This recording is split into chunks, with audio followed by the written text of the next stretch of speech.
Hello friends, स्वागत है आप सबका आपके अपने यूट्यूब चैनल पर। UP police constable, SSC GD, UPSI, इन सभी भर्तियों की तैयारी आप लोग बहुत ही अच्छे से कर रहे होंगे। और इस क्रम में आज हम लोग हिंदी प्रैक्टिस सेट 7 को लेकर आए हैं, जो कि आपके एग्जाम के पॉइंट ऑफ व्यू से बहुत ही ज़्यादा इंपॉर्टेंट है। तो आइए बिना देर किए शुरू करते हैं आज की अपनी क्लास और देखते हैं पहले प्रश्न को।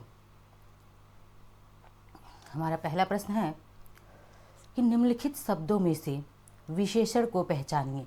आपको क्या पहचानना है? विशेषण। तो विशेषण की पहले विशेषण है क्या, क्या काम करता है? तो विशेषण जो है संज्ञा या सर्वनाम शब्दों की विशेषता बताता है। यानी कि क्या करता है विशेषण? संज्ञा या सर्वनाम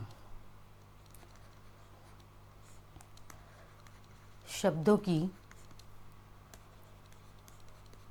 विशेषता बताता है।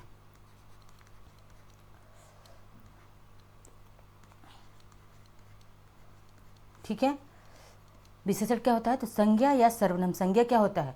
तो किसी वस्तु, प्राणी या स्थान के नाम को हम संज्ञा कहते हैं। और उसको सर्वनाम क्या होता है? जैसे किसी का नाम राम है और हमने उसको क्या बुलाया? राम न कह के कहा उसको, तो यही क्या होता है? सर्वनाम होता है। अब ये संज्ञा या सर्वनाम शब्दों की जो विशेषता बताते हैं उसे हम क्या कहते हैं? विशेषण कहते हैं। अब कह रहा है कि इनमें से आपको विशेषण पहचानना है। तो देखते हैं, ऐतिहासिक, उपासना, आश्वासन, अपेक्षा। तो इसमें से कौन सा विशेषण होगा? तो विशेषण देखिए, ऐतिहासिक कौन सा होगा? ऐतिहासिक। ऐतिहासिक जो है क्या होता है? यह विशेषण है। बाकी सब क्या है? उपासना, आश्वासन, अपेक्षा, यह सब विशेषण नहीं, बल्कि ऐतिहासिक क्यों है? क्योंकि इतिहास से ऐतिहासिक बना हुआ है। किससे? इतिहास से ऐतिहासिक बना हुआ है। यह इसकी विशेषता बता रहा है। तो यह क्या है? विशेषण है। ओके, आगे बढ़ते हैं, देखते हैं अपनी अगले प्रश्न को। अगर बात करें उपासना की, कि उपासना का विशेषण क्या हो जाएगा? उपास्य हो जाएगा। क्या हो जाएगा? उपास्य। ये भी जान लीजिए, क्योंकि अगली बार हो सकता है आपसे उपासना पूछ लें, तो उपास्य हो जाएगा उपासना का विशेषण। आगे देखते हैं अपने दूसरे प्रश्न को। दूसरा प्रश्न हमारा है, जागना मूल रूप क्रिया का प्रथम प्रेरणार्थक रूप क्या होगा? यानी कि जो है जागना हमारी मूल क्रिया है। हमारी क्रिया क्या है? जागना मूल क्रिया है, लेकिन इसका जो है प्रथम प्रेरणार्थक रूप पूछ रहा है, क्या होगा? जगाना होगा, जगवाना होगा, या फिर जागवान होगा, या जाग होगा? क्या होगा? तो जागना मूल क्रिया है हमारी, और इसकी प्रेरणार्थक क्रिया की हम बात करें तो हमारा आंसर क्या हो जाएगा? जगाना। क्या हो जाएगा? जगाना। अब समझते हैं कि प्रेरणार्थक क्रिया होती क्या है। तो जिस काम को स्वयं ना करके, यानी कि वह काम स्वयं ना करके बल्कि हम दूसरे से करवाते हैं। क्या करते हैं? दूसरे से करवाते हैं, उसे हम क्या कहते हैं? उसे हम प्रेरणार्थक क्रिया कहते हैं। जैसे हमने कहा कि राम एक ग्लास, ठीक है, एक गिलास क्या लाओ? पानी लाओ। हमने क्या कहा कि राम जो है एक गिलास पानी लाओ। तो हम स्वयं जाके पानी नहीं लाए, बल्कि हमने क्या किया? काम करवाया। किससे करवाया? राम से करवाया। खुद नहीं, बल्कि राम से हमने करवाया। तो यही क्या होता है? प्रेरणार्थक क्रिया। मतलब स्वयं क्रिया न करके बल्कि हम क्रिया दूसरे से करवाते हैं, यही क्या हो जाता है? प्रेरणार्थक क्रिया होता है। अब देखिए, जगाना, तो हम जगाना में क्या है? इसमें प्रेरणार्थक क्रिया है। ओके, आगे बढ़ते हैं। अब देखते हैं अपने तीसरे प्रश्न को। निम्नलिखित वाक्यों में से पूर्ण वर्तमान काल को स्पष्ट कीजिए। यानी कि इनमें से हमको पहचानना है कि पूर्ण वर्तमान काल, वर्तमान काल में क्या होता है? तो काम तो होता है, लेकिन क्या पूर्ण वर्तमान काम हो गया है? तो देखते हैं, अब हमारे पढ़ने का समय हो गया है, वह घूमने जा रहा है, वह पढ़ रहा था, मैं बाहर जाऊंगी। तो देखिए, बात करते हैं, अगर ऑप्शन डी की देखें तो मैं बाहर जाऊंगी, ये तो भविष्य काल है। यह क्या है? भविष्य काल है। वह पढ़ रहा था, यह क्या है? तो भूतकाल में है। बात करते हैं, आप कन्फ्यूजन आप लोगों को ए और बी में होगा कि वह घूमने जा रहा है। अभी जा रहा है, कंटिन्यू है, यह काम क्या है? जारी है, जा रहा है। तो यह पूर्ण वर्तमान नहीं होगा, बल्कि यह क्या होगा? अपूर्ण हो जाएगा। अभी काम जारी है, लेकिन अब हमारे पढ़ने का समय हो गया है, यह कैसा है? पूर्ण वर्तमान काल है। ऑप्शन ए हमारा राइट आंसर होगा। आगे बढ़ते हैं, देखते हैं अपने अगले प्रश्न को। चौथा प्रश्न हमारा है, सुरेश गीत गा रहा था, वाक्य में काल है। यानी कि इसमें आपको काल पहचानना है। काल कौन सा? काल कितने होते हैं? 3 होते हैं। कितने होते हैं? तो 3 होते हैं। कौन कौन से होते हैं? भूतकाल, वर्तमान काल और भविष्य काल, सबको पता है ये। तो अब पूछ रहा है इसमें से एक, सुरेश गीत गा रहा था, इस वाक्य में काल कौन सा है? देखिए गा रहा था मतलब क्या है, भूतकाल में तो है, भूतकाल में तो है, लेकिन कैसा है? अभी गा रहा था मतलब पूर्ण नहीं हुआ है, पूर्ण नहीं हुआ है, पता नहीं चल रहा है। गा रहा था मतलब पूर्ण ना हुआ है, इस बात का स्पष्ट पता चल रहा है। गाना गा रहा था, ठीक है, यानी कि पूर्ण भूतकाल तो बिल्कुल नहीं, क्योंकि गा रहा था तो भूतकाल में है, लेकिन काम पूर्ण नहीं हुआ है, पूरा नहीं हुआ है, तो यह क्या हो जाएगा? अपूर्ण भूतकाल। ऑप्शन ए हमारा राइट आंसर है। आगे बढ़ते हैं, देखते हैं अपने 5वें प्रश्न को। पक्षी दाना, पक्षी, यहाँ अंडरलाइन रहेगा कि पक्षी दाना चुग रहा है, रेखांकित शब्द का पर्यायवाचक शब्द नहीं है। यानी कि पूछ रहा है, सीधी सी बात है कि पक्षी का पर्यायवाची कौन सा इसमें से नहीं है? पक्षी का पर्याय 4 है और इनमें से कौन है जो पक्षी का पर्यायवाची नहीं है? तो पंकज है, अंडज है, खग है, नभचर है। तो पक्षी का पर्यायवाची क्या होता है? अंडज होता है, खग होता है, नभचर होता है, ठीक है। लेकिन और बात करें पक्षी के पर्यायवाची की, तो यहाँ पे मैं और लिख देती हूँ, पक्षी के और पर्यायवाची क्या क्या होते हैं? द्विज होता है। देखिए द्विज बहुत बार ये पूछा है, इंपॉर्टेंट है, द्विज को याद रख लीजिए। द्विज होता है पक्षी का पर्यायवाची। और क्या होता है? विहग होता है। और क्या होता है? विहग। सारे पर्यायवाची एक जगह लिख दे रही हूँ ताकि आप लोग अच्छे से याद कर लीजिए। विहग के बाद से विहंग होता है। देखिए माइनर डिफरेंस है, बस एक बिंदु का डिफरेंस है, बिंदु का। विहग हो गया, विहंग हो गया। उसके बाद से क्या होता है? पतंग होता है, एक पतंग होता है, यह भी पक्षी का पर्यायवाची होता है। पखेरु होता है, पखेरु होता है, यह किसका? तो पक्षी का पर्यायवाची पखेरु होता है। लेकिन अगर हम बात करें पंकज किसका पर्यायवाची होता है, तो पंकज जो है कमल का पर्यायवाची है। किसका पर्यायवाची है? कमल का पर्यायवाची है पंकज। ठीक है, आगे बढ़ते हैं, देखते हैं 6वें प्रश्न को। ये सारे पर्यायवाची इंपॉर्टेंट है, आप याद रखेंगे इनको। 6ठा प्रश्न है, हमें अनाथ बच्चों की मदद करनी चाहिए। कह रहा है कि हमें अनाथ बच्चों की मदद करनी चाहिए। अनाथ क्या है? हमारा अंडरलाइन रहेगा। और इसमें पूछ रहा है कि हमें अनाथ बच्चों की मदद करनी चाहिए। रेखांकित शब्द का विलोम बताना है, यानी कि अनाथ का आपको विलोम बताना है। किसका? अनाथ का विलोम क्या होगा? विलोम का मतलब क्या होता है? उल्टा। तो आपको इसका विलोम बताना है, अनाथ का क्या हो जाएगा।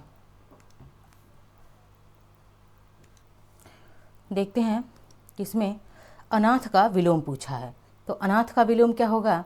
सनाथ, अज्ञ, अपाहिज, या फिर जिसका कोई न हो। विलोम पूछा है अनाथ का, ये तो क्या है? इसका पर्यायवाची है कि जिसका कोई न हो, लेकिन इसका विलोम हमें बताना है। अनाथ का विलोम क्या हो जाएगा? ऑप्शन ए हमारा राइट आंसर है। अनाथ का विलोम क्या हो जाएगा? सनाथ हो जाएगा। आइए जानते हैं हम अज्ञ का, क्योंकि यह जो है इम्पॉर्टेंट है। क्या है? IMP है, बहुत बार इसको पूछा गया है कि अज्ञ का विलोम क्या होता है। तो अज्ञ का विलोम होता है विज्ञ। एकदम अच्छे से याद कर लीजिए इसको। विज्ञ या प्रज्ञ।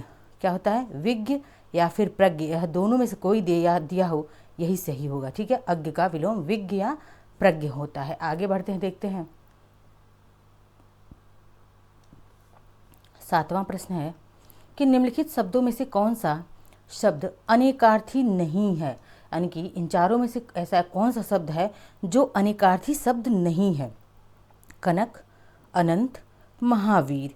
तो बात करें अगर कनक की, तो कनक का मतलब क्या होता है? देखिए एक कनक का मतलब होता है सोना, गोल्ड। क्या होता है? सोना, स्लीप नहीं बल्कि गोल्ड। और एक कनक का मतलब क्या होता है? धतूरा। तो सोना या धतूरा अनेकार्थी है यह कनक। ठीक है, अब अनंत बात करें हम, तो अनंत का मतलब क्या होता है? देखिए अनंत का भी मतलब बहुत सारे होते हैं, जैसे अंतहीन। एक तो हो जाएगा अंतहीन, जिसका कोई अंत ही ना हो।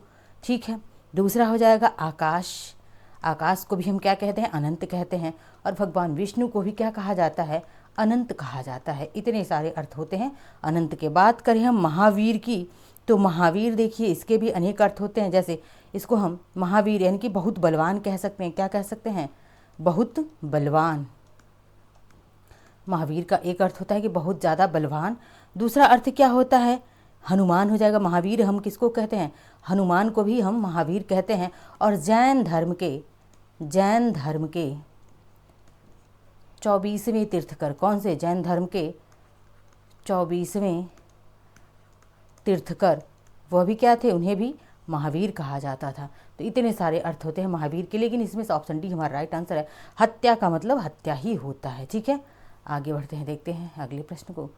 हमारा 8वां प्रश्न क्या है, कह रहे हैं 8वां प्रश्न कि जिसका संबंध अध्यात्म से है, जिसका संबंध क्या है, जिसका संबंध अध्यात्म से है के लिए एक शब्द होगा। यानी कि अब इसमें से जिसका संबंध अध्यात्म से है इसके लिए एक शब्द पूछ रहा है कि कौन सा होगा। तो आध्यात्मिक, धार्मिक, शास्त्रीय या फिर नैतिक क्या हो जाएगा। तो जिसका संबंध अध्यात्म से है उसके लिए एक शब्द क्या हो जाएगा, आध्यात्मिक। देखिए इसको आप अच्छे से भी देख लीजिए कि आध्यात्मिक कैसे लिखा गया, आध्यात्मिक है, आध्यात्मिक नहीं है, आध्यात्मिक है। इसको शब्द क्या है, शब्द त्रुटि में भी देता है, तो आप अच्छे से याद रखिए आध्यात्मिक को कैसे लिखा जाता है। वर्तनी शुद्धि में भी आ सकता है। 9वां प्रश्न है, कौन सा जोड़ा समरूपी भिन्नार्थक है। यानी कि इनमें से जो है ऐसा जोड़ा कौन सा है कि समरूपी भिन्नार्थक है। ठीक है, समरूपी भिन्नार्थक मतलब कि जैसे अब देखिए अवधि और अवधि, अब कौन सा भिन्नार्थक है। अवधि का मतलब, एक अवधि का मतलब क्या होता है और इस अवधि का मतलब क्या होता है। अनुचर और नौकर, आदि अंत, एक है अनुचर नौकर। अभिनय, नाटक, आदि अंत यह उल्टा है। लेकिन अगर हम बात करें ऑप्शन ए की तो ऑप्शन ए हमारा राइट आंसर है। देखते अवधि, एक अवधि का मतलब होता है किससे, बोली से, और एक अवधि का मतलब क्या होता है, समय से। क्या होता है, समय से। तो अवधि यानी कि अवधि क्या होता है, देखिए यह अवधि क्या है, समय है, अवधि नहीं है, यह अवधि है। तो अवधि का मतलब होता है समय, ड्यूरेशन, कितना समय आपको कितना अवधि दिया गया है। आपके एग्जाम के लिए कितना समय दिया जाता है, कितनी अवधि होती है, तो 3 आवर्स, 3 घंटे होते हैं, यही अवधि होता है। लेकिन अवधि क्या है, यह एक बोली है। क्या है, अवधि क्या है, तो यह एक बोली है जो कि ब्रज क्षेत्र में बोली जाती है, अवधि। ठीक है, अब आगे बढ़ते हैं, अगले प्रश्न को देखते हैं। 10वां प्रश्न हमारा है, हमें प्रतिदिन सूर्य नमस्कार करना चाहिए। अब इस प्रतिदिन क्या है, रेखांकित है, तो हमें प्रतिदिन सूर्य नमस्कार करना चाहिए। रेखांकित शब्द को पहचानिए। तो प्रतिदिन में पूछ रहा है कि इसमें क्या है, उपसर्ग है, अव्यय है, सर्वनाम है या फिर कारक है। तो प्रतिदिन में क्या है, तो प्रतिदिन में हम अव्यय है। ठीक है, प्रतिदिन में क्या है, अव्यय है, जिसमें अव्यय क्या होता है, अव्यय वह होता है जो लिंग, वचन, कारक आदि से कोई परिवर्तन नहीं होता। लिख देती हूँ यहाँ पे, अव्यय किसे कहते हैं, लिंग, वचन, कारक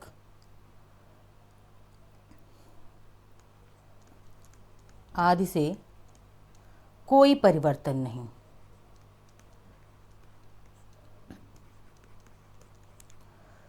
कोई परिवर्तन नहीं होता है, उसे हम क्या कहते हैं, तो उसे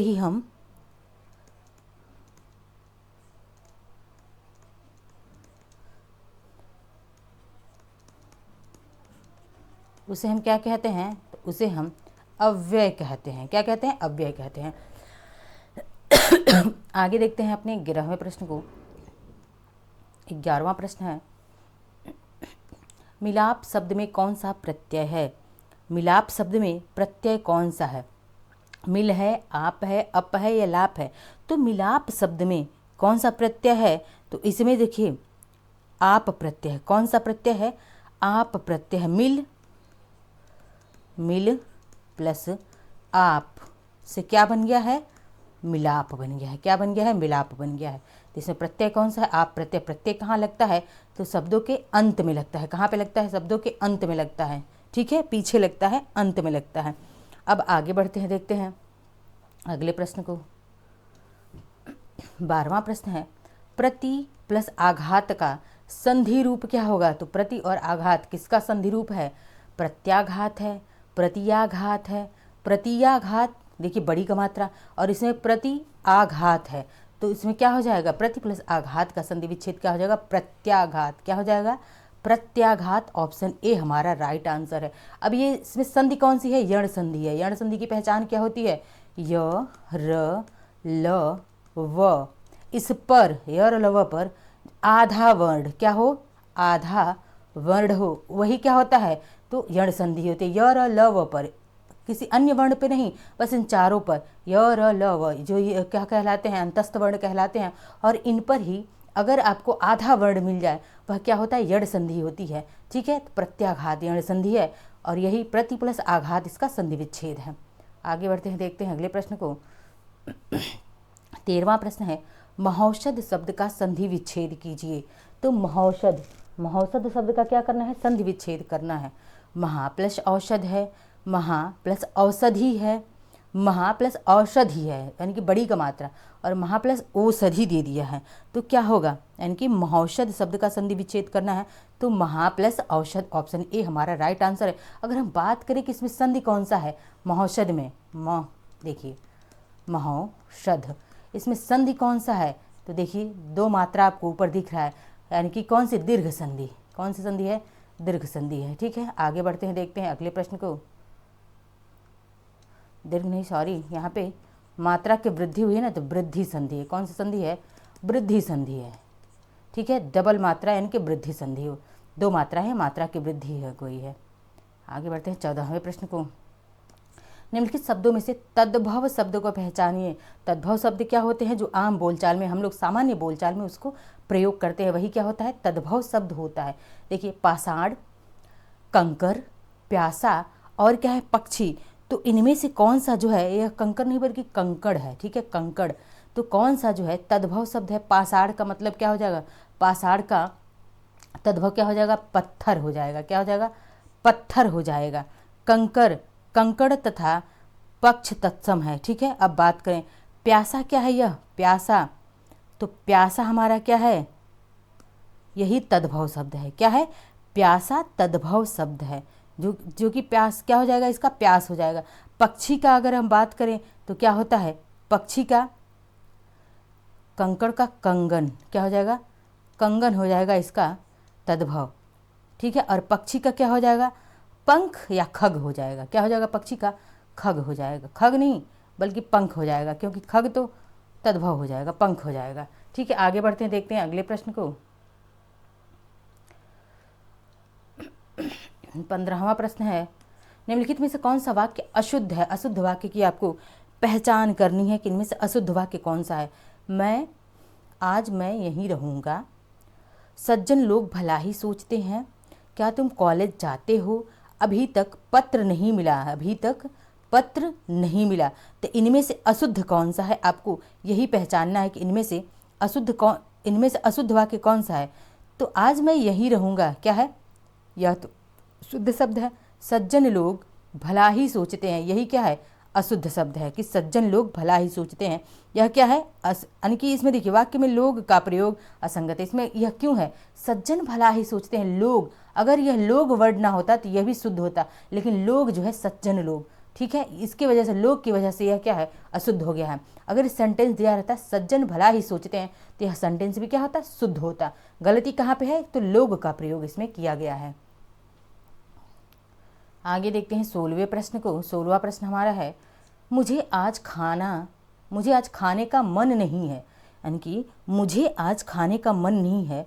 अशुद्ध अंश स्पष्ट कीजिए। इसमें अशुद्ध कहाँ पे है, यहाँ पे कहाँ पे अशुद्धि है वही हमें पहचानना है। तो मुझे आज खाने का मन नहीं है। ठीक है, अब देखते हैं इसमें अशुद्धि कहाँ पे है। मुझे आज खाने का मन नहीं होती है, अब क्या अशुद्धि कहाँ पे है, मिल गया कि मन नहीं होती है, यहीं पे मुझे आज खाने का मन नहीं होती है। ठीक है, यह क्या होगा, यही अशुद्धि है। वाक्य क्या रहता है, मुझे आज खाने का मन नहीं है रहता, अब मन नहीं होती है, यहीं पे अशुद्धि है, यानी कि ऑप्शन डी हमारा क्या है, राइट आंसर है। देखते हैं 17वें प्रश्न को। 17वां प्रश्न है, वाच्य के कितने प्रकार होते हैं, यानी कि वाच्य जो होता है, वाच्य कितने प्रकार का होता है आपको बताना है। 3 प्रकार, 4 प्रकार, 1 प्रकार या कोई नहीं। तो वाच्य के कितने प्रकार होते हैं, 3 प्रकार होते हैं। वाच्य के कितने प्रकार होते हैं, 3 प्रकार होते हैं। कौन कौन से, आइए जान लेते हैं हम कि कर्तरी वाच्य पहला क्या होता है, तो होता है कर्तरी वाच्य, इसमें कर्ता की प्रधानता होती है कर्तरी वाच्य में। ठीक है, कर्तरी वाच्य। दूसरा हमारा क्या होता है, यह पहला हो गया। दूसरा कर्म वाच्य होता है, कर्म की प्रधानता। दूसरा क्या होता है, कर्म वाच्य होता है, इसमें क्या होता है, कर्म की प्रधानता रहती है। और तीसरा होता है भाववाच्य। भाववाच्य, इसमें भाव की प्रधानता होती है, यानी कि कर्तरीवाच्य, कर्मवाच्य और भाववाच्य, ये 3 वाच्य होते हैं, याद रख लीजिएगा आप लोग। 18वां प्रश्न है, वाक्य को समाप्त करने के लिए जिसका प्रयोग किया जाता है उसे कहते हैं, यानी कि हम अब कोई बात कह रहे हैं, कोई वाक्य कह रहे हैं, उसको समाप्त करने के लिए हम जिसका प्रयोग करते हैं उसे हम क्या कहते हैं, अल्प विराम, पूर्ण विराम, विवरण चिन्ह या उपविराम कहते हैं। तो क्या कहते हैं हम उसे? देखिए विवरण चिन्ह या फिर उद्धरण चिन्ह एक ही चीज़ है, ठीक है।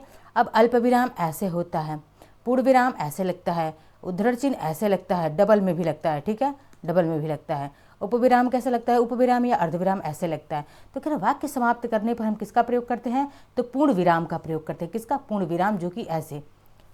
आगे बढ़ते हैं, देखते हैं अगले प्रश्न को। 19वां प्रश्न है, माता पिता लोहे के चने चबाकर, क्या है? माता पिता लोहे के चने चबाकर बच्चों को पढ़ाते हैं। रेखांकित मुहावरे का अर्थ स्पष्ट करना, यानी कि जो मुहावरा है लोहे का चने चबाना, इसका अर्थ क्या होगा? बहुत कठिनाई झेलना, स्पष्ट बात करना, बहुत ही विश्वास रखना, बहुत ही आशा रखना। तो क्या होगा? लोहे के चने चबाना मतलब बहुत कठिनाई झेलना। ऑप्शन ए हमारा राइट आंसर है। मैंने मुहावरों की 2-3 क्लास लिया हुआ है, आप देख सकते हो वहाँ पे आपके लगभग ऑलमोस्ट पूछे जाने वाले मुहावरे वहाँ से कवर हो जाएंगे आपके। 20वां है, कहाँ राजा भोज कहाँ गंगू तेली। जो लोकोक्ति है कि कहाँ राजा भोज कहाँ गंगू तेली, इस लोकोक्ति का सही अर्थ क्या होगा? विशिष्ट और सामान्य व्यक्ति की तुलना, दोनों बराबर होना, किसी तरह की जिम्मेदारी न उठाना, या फिर गुण।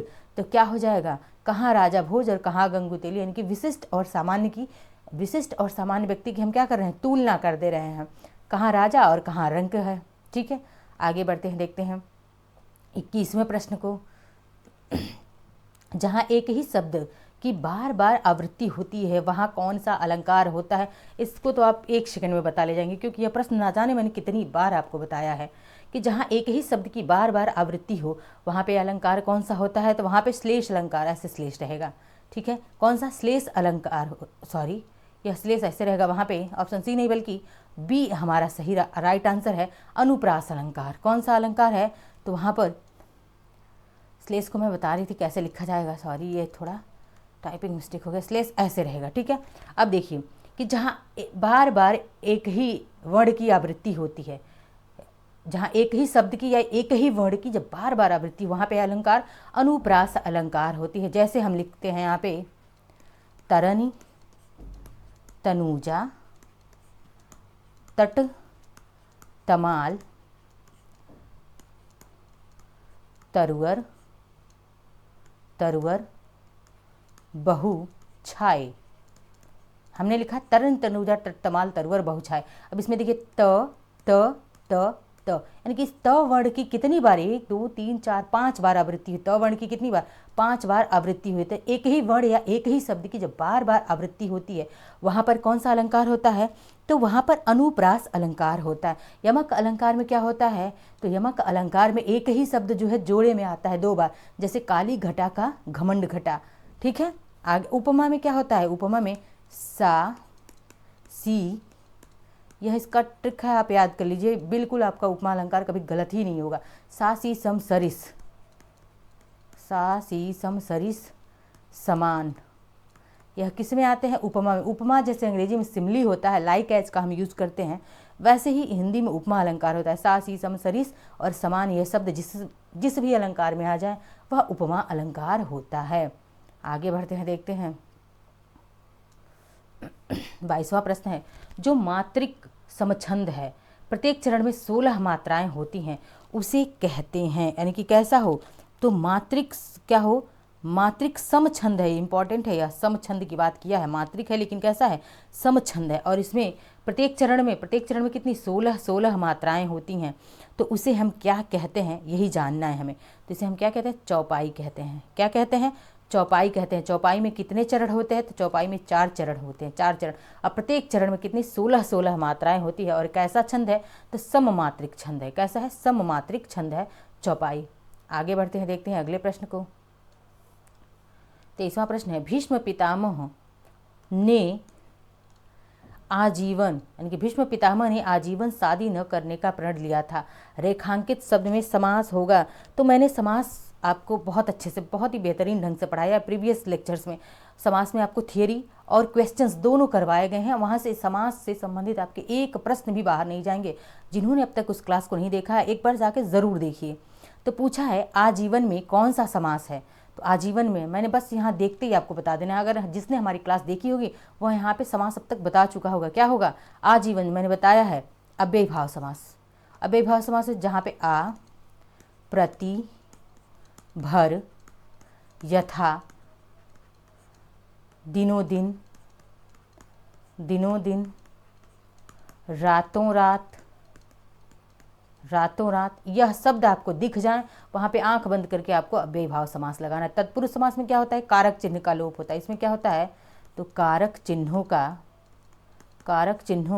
का लोप होता है। जो 6 कारक होते हैं उन चिन्हों का लोप होता है। जैसे रसोई घर में पूछे कौन सा समास है, तो रसोई का घर, वहाँ पे का आ गया कारक चिन्ह, तो रसोई का घर हो गया, यानी कि कर्ता नहीं कर्म का आ गया ना, तो रसोई का घर या रसोई के लिए घर, तो क्या हो जाएगा, रसोई के लिए घर में के लिए आगे आपका कारक चिन्ह हो गया, तो तत्पुरुष समास हो। कर्मधारय समास में क्या होता है, विशेषण विशेष का संबंध होता है। जैसे महापुरुष, अगर कर्मधारय समास की हम बात करें तो हम लिखें महापुरुष, और पूछ दे महापुरुष में कौन सा समास है, तो पुरुष कैसा है, महान है, यानी कि पुरुष की विशेषता क्या है, महान, यानी कि विशेषण विशेष, यह विशेष और ये विशेषण हो जाएगा।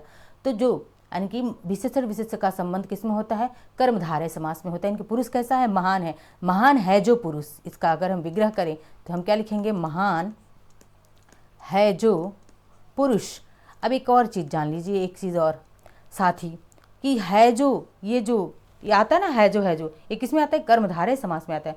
द्विगुण समास की अगर हम बात करें तो प्रथम पद संख्यावाची तो होता है, लेकिन कौन सा पद होता है, प्रथम पद संख्यावाची, यानी कि पहला पद कैसा होगा, संख्यावाची होगा। गिन सकते हैं, जैसे चौराहा में कौन सा समास है, द्विगु समास, क्योंकि 4 राहों का समूह, आप गिन सकते हैं 4 इसको। ठीक है, तो आगे बढ़ते हैं, अब देखते हैं अगला प्रश्न हमारा क्या है। 24वां है, करुण रस का अस्थाई भाव होगा। तो करुण रस का अस्थाई भाव कौन सा होगा, क्रोध है, शोक है, उत्साह है, और क्या है, विस्मय है। तो कौन सा होगा करुण रस का, देखिए अस्थाई भाव, तो क्रोध, यानी कि रौद्र रस का अस्थाई भाव क्या होता है, यह रौद्र रस का अस्थाई भाव क्रोध होता है। ठीक है, उत्साह किसका होता है, वीर रस का स्थायी भाव उत्साह होता है। विस्मय किसका होता है, तो विस्मय जो अद्भुत रस का होता है, किसका, अद्भुत रस का होता है, क्या, विस्मय, अद्भुत रस का। अब बात करें करुण किसका है, तो शोक, करुण रस का स्थायी भाव क्या होता है, शोक होता है। आगे बढ़ते हैं, देखते हैं अगले प्रश्न को अपने। 25वां प्रश्न है, वर्णों के समुदाय को क्या कहते हैं। तो वर्णों के समुदाय को हम क्या कहते हैं, वर्णमाला कहते हैं, सर्वनाम कहते हैं, अक्षर कहते हैं, या क्रिया। तो किसी कार्य को किए जाने को हम क्या, क्रिया कहते हैं। सर्वनाम क्या होता है, तो संज्ञा के स्थान पर प्रयोग किए जाने वाले शब्दों को हम क्या कहते हैं, सर्वनाम कहते हैं। जैसे हमने कहा राम इधर आओ, तो हमने राम नहीं कहा, बल्कि कहा कि तुम इधर आओ, या फिर वह जाता है, यह सब क्या, सर्वनाम है। तो वर्णों के समुदाय को हम क्या कहते हैं, वर्णमाला कहते हैं। ठीक है, आगे बढ़ते हैं, देखते हैं अगले प्रश्न को। 26वां प्रश्न है, निम्नलिखित शब्दों में से स्त्रीलिंग शब्द को पहचानिए, यानी कि स्त्रीलिंग शब्द पहचानना है। संसार, गौरव, समुदाय और अश्विनी। तो हमारा कौन सा होगा, अश्विनी जो है, कब क्या है, अश्विनी स्त्रीलिंग है, बल्कि समुदाय, गौरव और संसार ये सब क्या है, पुल्लिंग है। अगला प्रश्न हमारा है 27वां, निम्नलिखित में से कौन सा जोड़ा सही नहीं है। इसमें से कौन सा जोड़ा है इन चारों में से वह सही नहीं है। तो देखते हैं, बेटी, बेटियां, बेटियां में क्या होगा हमारा, चंद्र बिंदु होगा। ठीक है, चंद्र बिंदु। डिबिया, डिबिये, श्रोता, श्रोतागण, वधु, वधुएं। तो कौन सा है, ऑप्शन बी हमारा गलत है, क्या कि यही सही नहीं है, डिबिया और डिबिये यही सही नहीं है, बल्कि बेटी का बेटियां होता है, श्रोता का श्रोतागण, याद रखिएगा, श्रोता का श्रोते नहीं होता है, श्रोतागण होता है, वधु का वधुएं होता है। ठीक है, आगे बढ़ते हैं, देखते हैं अपने अगले प्रश्न को।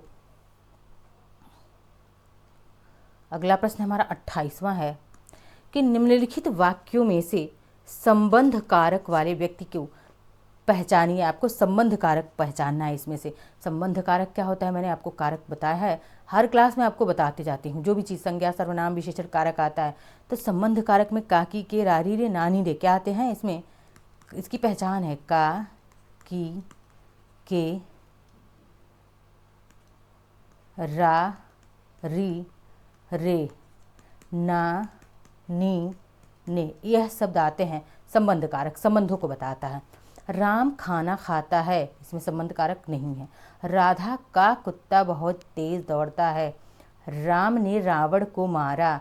माँ अपने बच्चों को मारती है। तो अब बताइए, इसमें संबंध कारक पूछा है। इसमें राम ने रावण को मारा, तो राम ने किसको मारा? रावण को, करण कारक है। माँ अपने बच्चों को, कर्ता ने कर्म को, कर्म कारक है। लेकिन राधा का कुत्ता बहुत तेज दौड़ता है, काकी केरारी रे नानी ने बताया, मैंने किसमें होता है? संबंध कारक, यानी कि ऑप्शन बी हमारा राइट आंसर है यहाँ पे, क्योंकि का आपको कारक चिन्ह मिल गया। का कारक के आपको याद रखने होंगे कारक चिन्हों को। देखते हैं 29वां प्रश्न है, निम्नलिखित कवियों में से गांधी जी ने किस कवि को राष्ट्र कवि का सम्मान दिया था? तो किसे राष्ट्र कवि कहा जाता है? महादेवी वर्मा को, जयशंकर प्रसाद को, मैथिली शरण गुप्त को, या फिर सुमित्रा नंदन पंत को किसे कहा जाता है? तो महादेवी वर्मा की बात करें तो इनकी रचनाएं कुछ देख लेते हैं। यामा है, पूछता है यामा किसकी रचना है? और निहार है, निहार है इनकी रचना। और बात अगर हम करें जयशंकर प्रसाद की, तो जयशंकर प्रसाद की रचनाएं क्या है? झरना, आंसू, लहर, ये सब किसकी रचना है? जयशंकर प्रसाद की रचना है। झरना, आंसू, ये सब बहुत बार पूछे गए हैं। और ये लहर, ये किसकी रचना है? तो ये सब जयशंकर प्रसाद की रचना है। ठीक है, अब बात करें हम सुमित्रा नंदन पंत जी की कुछ रचनाएं देख लेते हैं। इसमें पूछता है गुंजन, बहुत बार पूछा गया है। गुंजन किसकी रचना है? पंत जी की रचना है। युगपथ, युगपथ किसकी रचना है? यह भी सुमित्रा नंदन पंत की रचना है। लोकायतन, लोकायतन यह किसकी रचना है? पंत जी की ही रचना है। ठीक है, अब आगे देख लेते हैं हम। पूछा है क्या कि राष्ट्र कवि किसे कहा जाता है, या गांधी जी ने राष्ट्र कवि किसे कहा है? मैथिली शरण गुप्त को। किसे? मैथिली शरण गुप्त को गांधी जी ने क्या कहा था? राष्ट्र कवि कहा था। आगे देखते हैं, देवदास उपन्यास पर 3 बार फिल्म बन चुकी है। ठीक है, उपन्यासकार का नाम क्या है? यानी कि देवदास उपन्यास है, इस पर 3 बार फिल्म बन चुका है। और इस उपन्यास के रचनाकार कौन है? प्रेमचंद हैं, शरतचंद्र चट्टोपाध्याय हैं, धर्मवीर भारती, या फिर रामचंद्र शुक्ल। तो कौन है देवदास उपन्यास के रचनाकार? शरतचंद्र चट्टोपाध्याय। ऑप्शन बी हमारा राइट आंसर होगा। देखते हैं आज का सेकेंड लास्ट प्रश्न हमारा 32वां, कामायनी के रचयिता कौन है? तो कामायनी किसने लिखा है? जयशंकर प्रसाद ने, महादेवी वर्मा ने, सूर्यकांत त्रिपाठी निराला, या फिर सुमित्रा नंदन पंत। किसने लिखा है कामायनी? तो जयशंकर प्रसाद की प्रसिद्ध रचना है कामायनी। ठीक है, कामायनी किसकी रचना है? तो जयशंकर प्रसाद की एक बहुत प्रसिद्ध रचना है। आगे देखते हैं हम 32वां प्रश्न है कि कौन सी रचना तुलसीदास की नहीं है? इनमें से जो है कौन सी रचना तुलसीदास की नहीं है? तो दोहावली है, गीतावली है, रामचरितमानस है, यामा। यामा किसकी रचना है? या महादेवी वर्मा की। किसका है? महादेवी वर्मा की रचना है। ठीक है, अब और तुलसीदास की और रचनाएं हम देख लेते हैं। कौन सा हो गया? दोहावली हो गया, गीतावली हो गया, रामचरितमानस हो गया, कवितावली भी है। क्या है? कवितावली भी। यह किसकी रचना है? तुलसीदास की रचना है। विनय पत्रिका, बहुत बार पूछा गया है कि विनय पत्रिका किसकी रचना है? तो विनय पत्रिका यह भी तुलसीदास की रचना है। और हम तुलसीदास की रचनाएं देखें, रामलला, नहछू। क्या है? रामलला नहछू किसकी रचना है? तो यह भी तुलसीदास। जानकी मंगल, जानकी मंगल किसकी रचना है? तो यह रचना भी तुलसीदास की रचना। और रचनाएं मैं लिख देती हूँ तुलसीदास की। और क्या है तुलसीदास की रचना? रामाज्ञा प्रश्नावली। क्या है? रामाज्ञा प्रश्नावली। फिलहाल मुझे इतना ही याद आ रहा है। यह सब किसकी रचना है इनकी? देखिए, दोहावली, गीतावली, रामचरितमानस, कवितावली, विनय पत्रिका, रामलला, नहछू, जानकी मंगल, रामाज्ञा प्रश्नावली, ये सब तुलसीदास की प्रसिद्ध रचनाएं हैं। तो यह आज की हमारी क्लास थी। क्लास पसंद आए तो लाइक, शेयर, सब्सक्राइब, कमेंट करते रहिए। क्लास को भरपूर प्यार दीजिए। मिलते हैं अपने अगले लेक्चर में। धन्यवाद।